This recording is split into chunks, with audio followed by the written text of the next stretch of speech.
Bonjour, dans cette vidéo, je vais commencer à vous expliquer comment utiliser le journal de bord, ou parfois je l'appelle aussi feuille de temps. Je dis commencer parce qu'il va quand même avoir d'autres explications d'ici quelques jours qui vont s'ajouter au fur et à mesure qu'on va la remplir et l'utiliser. Donc, première des choses, c'est d'aller prendre possession du journal de bord. Donc, dans Colnet, vous allez dans votre cours, c'est le cours physique de procédés. Dans les ressources du cours, vous avez un document qui est là, justement le journal de bord, j'y viens dans quelques secondes. Et vous avez des liens qui vont être là toute l'année, les 4 premiers liens. Je prends quelques secondes là, pour vous dire c'est quoi. Quoique ce n'est pas immédiatement qu'on va les utiliser, mais les 4 premiers liens vont être là toute l'année. Donc le premier, c'est des documents qui sont communs à tous mes cours de physique. Quand vous allez là, soyez conscient là, que ça peut être des choses qui ne s'appliquent pas à vous. Donc on verra très bientôt là, comment reconnaître justement ce qu'on a besoin ou pas.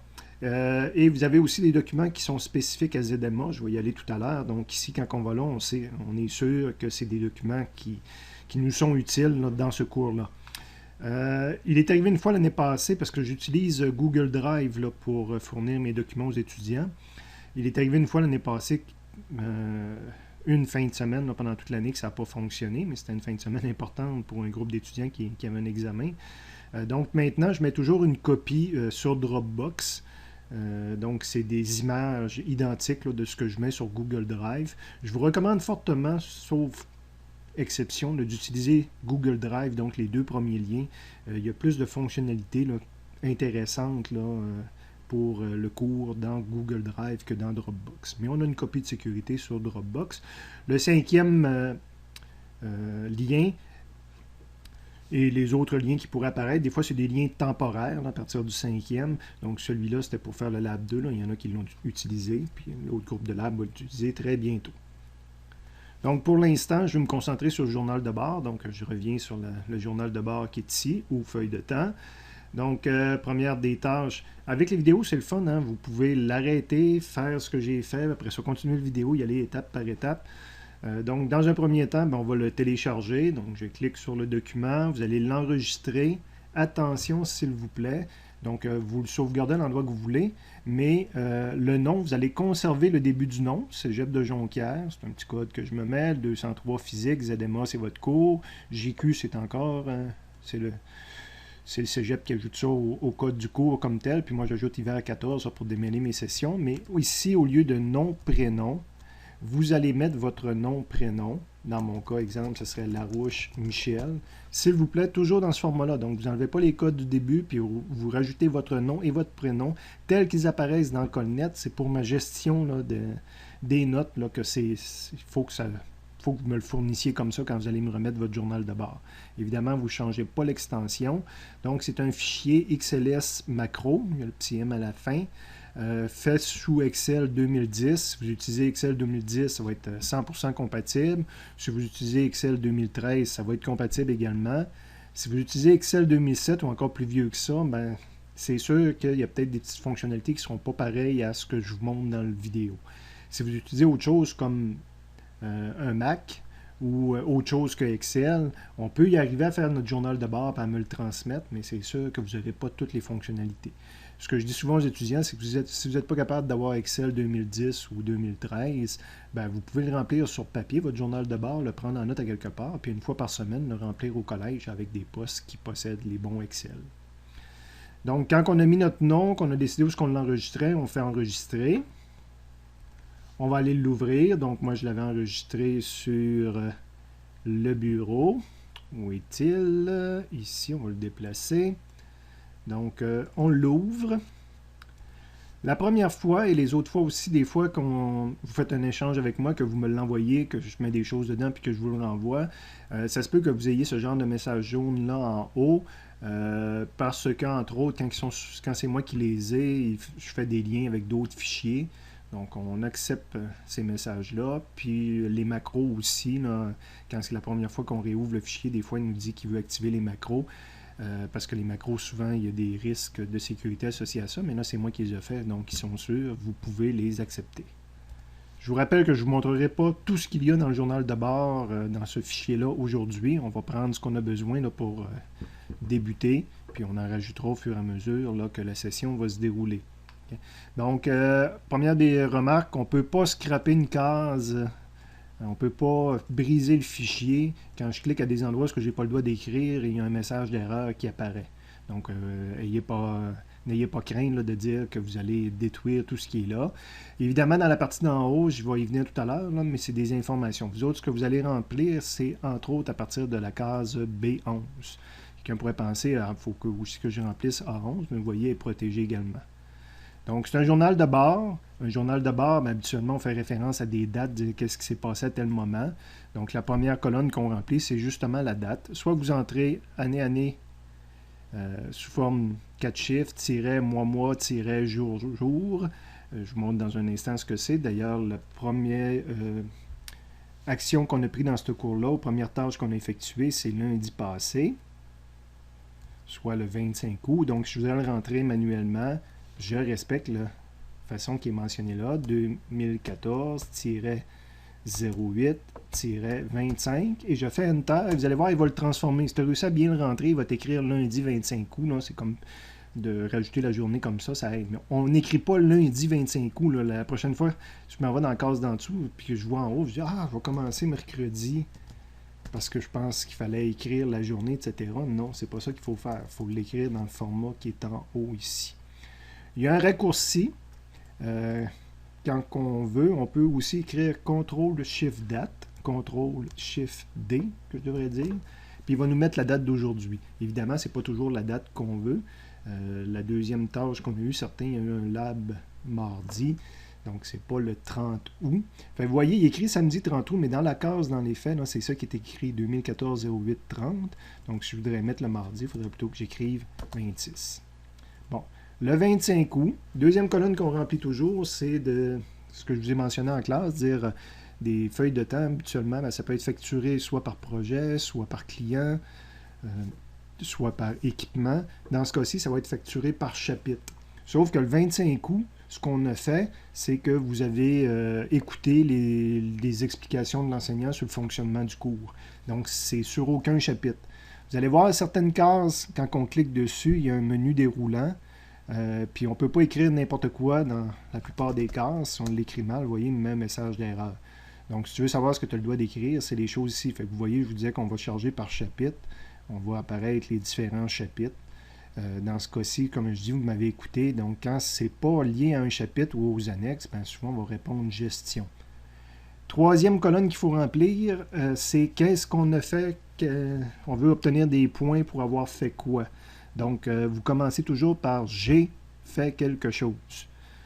Encore une fois, il y a un menu déroulant, donc il est possible d'aller choisir des phrases déjà configurées, sauf que souvent, il va falloir les modifier ou ajouter des précisions. Là, vous allez le voir dans les exemples bientôt. Donc là, j'ai suivi les explications de l'enseignant. Mais je peux donner différentes explications. Là, c'était sur le fonctionnement du cours. Ce serait peut-être le fun d'ajouter. Là, le problème, quand on configure des cases déroulantes comme ça, puis qu'on veut rééditer dans Excel, regardez, je fais un double-clic. Habituellement, je devrais pouvoir écrire, puis on n'est pas capable présentement. Deux façons de le faire. Quand on sélectionne une case, on peut écrire ici, puis on peut écrire en haut ici. Fait que ça serait possible d'ajouter, j'ai suivi les explications sur le fonctionnement du cours. Là, ça va m'aider plus à savoir sur quoi vous voulez avoir des points. Okay. Donc, on peut l'écrire en haut comme je viens de faire, ou la touche F2 est toujours fonctionnelle. F2, c'est un edit dans Excel. Donc, quand je fais F2, vous voyez, mon curseur est apparu. Fait que là, je peux écrire directement ici au besoin. Okay. Donc, on peut sélectionner une phrase, la modifier, puis on commence toujours par « j'ai quelque chose ». Lundi passé, on a fait 2 périodes, donc vous rentrez 100 minutes. Donc ici, vous voyez, dans la partie d'en haut des résumés que je revenais tout à l'heure, c'est des heures, mais vous voyez ici, j'ai mis entre parenthèses minutes, parce qu'à partir d'ici, on rentre des minutes. Donc 2 périodes de 50 minutes, c'est 100 minutes. Il n'y a aucune compilation qui s'est faite dans le résumé en haut, parce qu'il faut remplir la dernière colonne aussi, pour dire si c'est des travaux en classe, donc les 3 heures de TC qu'on a dans la semaine. C'est des travaux en laboratoire, donc les 2 heures de travaux en laboratoire dans la semaine, ou c'est des travaux personnels faits à la maison, là, le dernier 3 heures. On a vu que c'était un 3, 2, 3. Donc, je vous rappelle que ces chiffres-là, c'est lié à votre calendrier scolaire, si on veut, à votre horaire scolaire. Donc, le 3, c'est lundi matin. Le 2, c'est votre laboratoire. Puis après ça, ben, c'est des heures de TM. Donc, les 2 premiers chiffres, c'est des heures que vous passez théoriquement avec moi puis qui sont plus payantes. Fait qu'ici, c'était les heures de TC, c'était le 3 heures. Donc, j'écris soit le menu déroulant ou je l'écris moi-même, TC.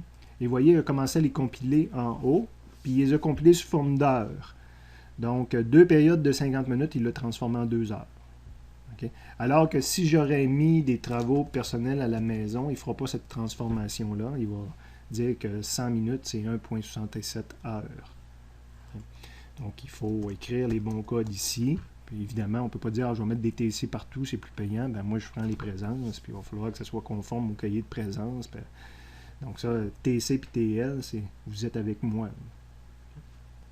Sans exception, tous les étudiants devraient avoir une première ligne identique à moi. Là. Je ne me rappelle plus. Oui, je pense que tout le monde était présent lundi le 25 août. Fait qu'il n'y a aucune raison que vous n'ayez pas cette ligne-là. Vous avez probablement fait rien d'autre le lundi 25 août. Certains groupes ont eu un laboratoire le mardi 26 août. Donc, la deuxième ligne, ce n'est pas tous les étudiants qui vont la mettre, là, en tout cas pour cette date-là. J'avais déjà mis la date. Donc, on a travaillé comme tel. C'était sur comment faire des graphiques et des tableaux dans Excel. Si vous regardez le document que vous suiviez les instructions sur l'onglet, c'était marqué annexe P. Donc, ça fait partie des annexes. Je peux regarder quelle phrase qui ferait bien l'affaire. C'était des travaux pratiques en laboratoire ici. Mais sauf que je ne veux pas avoir 20 fois la même phrase puis pas savoir qu'est-ce que je paye. Donc, on va l'éditer, F2, travaux en laboratoire, sur l'annexe P. En parenthèse, je peux même mettre Excel puis Word. Donc, c'est vraiment ce qu'on a fait. Le nombre de minutes, bien là, ça dépend des étudiants. Il y en a qui ont fait les 2 périodes 100 minutes, mais il y en a qui ont fait moins que ça. Il y en a qui sont partis à la maison. Je vais faire un exemple d'un étudiant qui serait parti à la maison après une période. Donc, il marque 50 minutes. Puis, s'il est parti après 45 minutes, il marque 45 minutes. C'était des travaux de laboratoire, donc TL. Et il est allé continuer à la maison la même journée. Je pourrais faire CTRL-C, CTRL-V. C'est toujours sur les annexes. C'est toujours ça. Donc, j'ai fait copier-coller, j'ai pris la même phrase. Et là, j'ai travaillé pendant 75 minutes à la maison. CTM. Okay? Et on voit qu'il y a des résumés qui se font en haut, il y a des compilations qui se font en haut là, pour voir le nombre d'heures qu'on a fait, etc. Non, c'est vrai, je me mêle de groupe. Hein? Il y a un groupe qui ont la théorie et le lab la même journée. Donc, ici serait le 25 août. Donc, tout le monde devrait avoir cette ligne-là avec le bon nombre d'heures. Puis là, ben, après ça aussi, probablement des travaux personnels à la maison. Fait qu'il y en a que c'est le 25 août, puis il y en a que le lab, ça a été le 27 août. Et là, quand est-ce que vous avez continué ces travaux-là à la maison? Probablement que la prochaine ligne, ça va être tout le monde. Exemple, c'est aujourd'hui que j'ai écouté comment remplir mon journal de bord. Donc, le journal de bord, c'est pas un chapitre. Je vais mettre ça dans Gestion. La phrase, je vais regarder s'il y a quelque chose qui ferait mon affaire. J'ai écouté des vidéos, effectivement. Donc, je vais la modifier. Je fais F2 où j'écris en haut. Parce que là, je n'ai pas complété de notes de cours comme tel. J'ai écouté le vidéo sur le journal. Donc, on va mettre le vidéo. Et j'ai débuté mon journal. Donc, le nombre de minutes, je vais le mettre tantôt. Évidemment, j'ai fait ça à la maison. Donc, ça dépend de la longueur du vidéo. Puis après ça, combien de temps ça va avoir pris pour faire la même chose. Donc, c'est pas nécessairement juste le temps du vidéo, parce qu'évidemment, on va faire des arrêts, on va aller travailler dans le journal de bord. Donc, on mettra notre temps ici. Mon lab, j'avais eu le temps de le finir en 75 minutes, donc ça s'arrête là. Prochaine tâche que je vais faire, puis peut-être aujourd'hui aussi, ou demain. Bon, c'est pas ça que je voulais faire, c'est un CTRL-SHIFT-D. Mais là, j'ai scrappé le fichier un peu. Je vais me reprendre en faisant CTRL-C, CTRL-V ici. Ça le remet à l'endroit.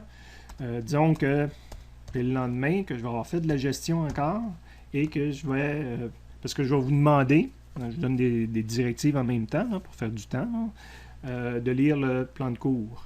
Donc, j'ai lu le plan de cours. Vous avez le droit de charger 30 minutes. Je ne veux pas voir des gens qui me disent j'ai lu le plan de cours puis 60 minutes ou 75 ou 120 minutes. Là. Un coup que vous avez passé 30 minutes sur le plan de cours, ou moins, évidemment, vous me chargez le vrai temps, mais Je ne veux pas voir plus que 30 minutes à cet endroit-là. Le vrai temps, si vous êtes déjà en aide, vous mettez le vrai temps. Prochaine tâche que je vais vous donner, ça va probablement être lundi. Donc, CTRL-SHIFT-D. Donc, lundi, non, on est en congé. Mardi, on est-tu le 2 mardi? Oui. Donc, ça va être de la gestion aussi. C'est d'aller chercher d'aller payer vos premières notes de cours au secrétariat pédagogique. Donc, c'est pas écrit ici. J'ai été chercher mes notes de cours au secrétariat. Quand je vous dis qu'il n'y a rien que vous ne faites pas par rapport au cours de physique, que je ne vous donnerai pas des points. 15 minutes maximum. Travaux, c'est pas dans le cadre d'un cours. Et là, il y en a certains que je vais revoir mercredi. Et je vais vous envoyer aussi bientôt d'autres directives pour commencer. Je pourrais avoir rempli l'annexe A. Oups! Effectivement, le dimanche, j'ai rempli l'annexe A. Que les dates ne soient pas en ordre, c'est pas grave. Donc, je change pour le 31, ça m'écrit le dimanche. J'ai rempli l'annexe A. Donc, parce que ça, vous pouvez le faire, il n'y a pas besoin de vidéo pour ça. Donc, j'ai rempli l'annexe A. Évidemment, je ne paye pas plus que 15 minutes pour faire ça non plus. J'ai été chercher mes notes de cours au secrétariat. Prévoyez de vous amener 11 $. Il me semble que c'est 10,75 $. Il me reste le numéro à vous donner. Quoique quelqu'un pourrait se présenter et demander les notes de cours de physique de procédés pour Michel Larouche à 10,75 $, puis on les trouvé, c'est sûr. Mais d'ici à mardi matin, là je ne peux pas le faire parce que je ne suis pas à mon bureau. Puis le numéro du document est affiché sur mon babillard. Donc, d'ici à mardi matin, dès que je vais arriver à première heure, mardi matin, je vous enverrai un petit courriel, vous demandez le document 204 quelque chose. À suivre. Donc, pour l'instant, tout le monde devrait avoir à peu près des lignes identiques à ça, avec peut-être parfois, le lundi 25 août, c'est vrai, mais à partir de la deuxième, les dates peuvent être différentes et les temps peuvent être légèrement différents, mais tout le monde devrait avoir quelque chose qui ressemble à ça. Donc, vous avez le plan de cours à lire, l'annexe A à compléter, le laboratoire à finir, le premier laboratoire sur Excel et Word. Vous marquez tout votre temps, puis je vous envoie d'autres travaux très bientôt. Évidemment, on sauvegarde notre journal de bord et vous devez le conserver pendant toute l'année. Gestion de vos copies, ça, vous êtes un technologue, il ne faut pas perdre nos fichiers. Donc, j'espère que vous allez vous faire un backup à quelque part, puis que vous ne perdrez pas le fichier en cours d'année. Parce que chaque année, des étudiants qui m'arrivent et qui disent « J'ai perdu tout mon journal de bord », il faut le rebâtir. Puis en plus, c'est moins payant la deuxième fois que tu le rebâtis, parce que vous allez voir, la gestion, je vais baisser ton taux que je te paye ta gestion, parce que tu gères mal tes affaires. Donc, allez-y, débutez ça. C'est vrai, j'oubliais, donc je reviens dans le Colnet parce que dans le journal de bord, je viens de vous mentionner qu'il fallait lire le plan de cours. Donc, il faut le trouver, sauf exception. Exemple, le journal de bord était une exception. Tous les documents que vous avez besoin, vous allez les trouver toujours dans les deux premiers liens. Donc, le plan de cours, ce n'est pas un document commun à tous mes cours de physique. C'est un document qui est spécifique. C'est le plan de cours de ZMA.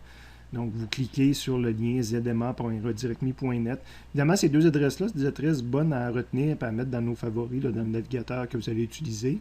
Fait que comme ça, vous ne serez pas toujours obligé de passer par Colnet. Quoi qu'on vient qu'on les retient également aussi, puis on peut les taper assez rapidement sur n'importe quel ordinateur. Donc, si vous voulez trouver le plan de cours, vous allez dans zma.redirectme.net. Donc, Google Drive, c'est peut-être la première fois que certains y vont, quoi qu'en laboratoire, je pense qu'on y a été. Ça ouvre une page comme ça. Je vous recommande toujours fortement de passer en mode liste. On voit mieux c'est quoi les documents quand on est en mode liste. On voit le nom au complet. Donc, ça, c'est des répertoires.